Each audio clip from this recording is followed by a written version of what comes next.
আমার আবেগ নও যে কিছুদিন পর কেটে যাবে, তুমি আমার মায়ায় জড়ানো ভালোবাসা, এটা আজীবন থেকে যাবে।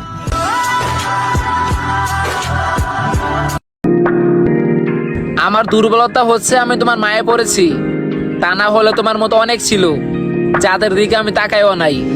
মনে মনে আজো কেন যে ছন্দ সাজায় তোমার। তারা বুঝবে কেমনে বোনের অভাব, মেয়ে দেখলে কুত্তার মতো তাকিয়ে থাকা যাদের স্বভাব।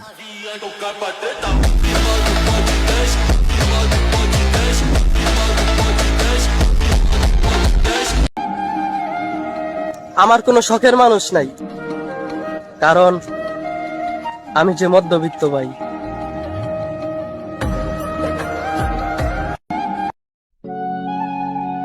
পাওয়ার জন্যই তো ভালোবাসছিলাম, মাঝ পথে একা ছেড়ে দিলি। ভালো লাগতো না গিয়ে দূরে সরে থাকতি, আপন সে যা ক্ষতি করলি। अगर तुम जान जाओ कि मैं किस हाल में हूँ, खुदा कसम तुम मुझे गले लगा कर रो पड़ोगे।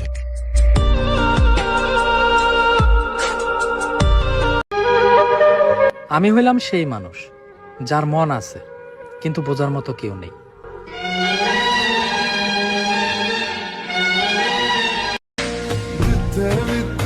ভেতরে ভিতরে শেষ হয়ে গেলেও মুখে হাসি রাখতে হয়। আমরা ছেলে মানুষ জনাব, আমাদের সান্ত্বনা দেওয়া মানুষের বড়ই অভাব।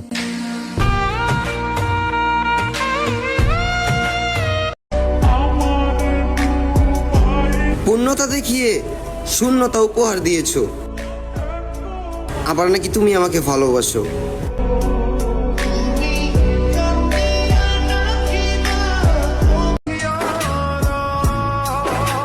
চেহারা খারাপ, সো মানুষ তো একটু ইগনোর করবেই, তাই না?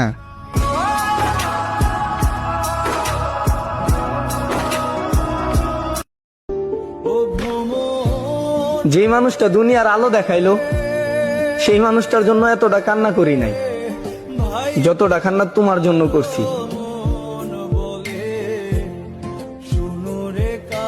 তোমাকে পেয়ে গেলে দুজন একসাথে সুখে সংসার করতাম।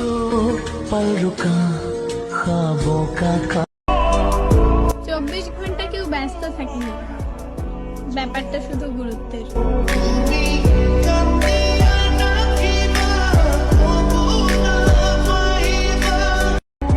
আমাকে শিখিয়ে দাও না তোমাকে ভুলে যাওয়ার উপায়। আমার জান, তোমার স্মৃতি আমাকে আজও কাঁদায়।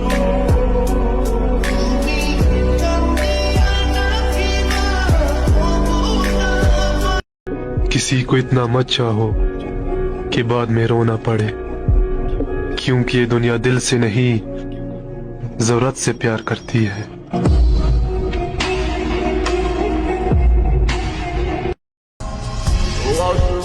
আমি জানি নতুন কাউরে পাইয়া ভুলা গেছো তুমি।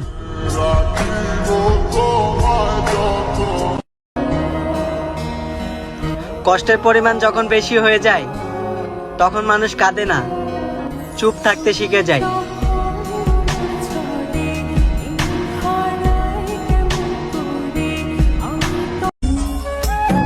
কষ্ট তো তখনই হয় যখন আপন মানুষগুলো পরের মতো ব্যবহার করে।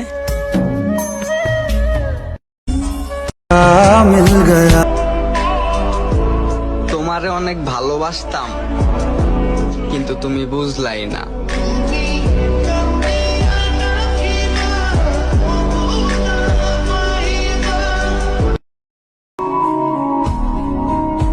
দুই তিন মিনিট শ্বাস না নিতে পারলে মরে যাব।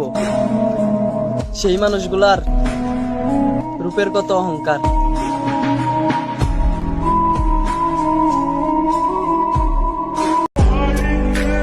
আমি অনেক খারাপ মানুষ, তাই না? দোয়া করো যেন তাড়াতাড়ি মারা যায়।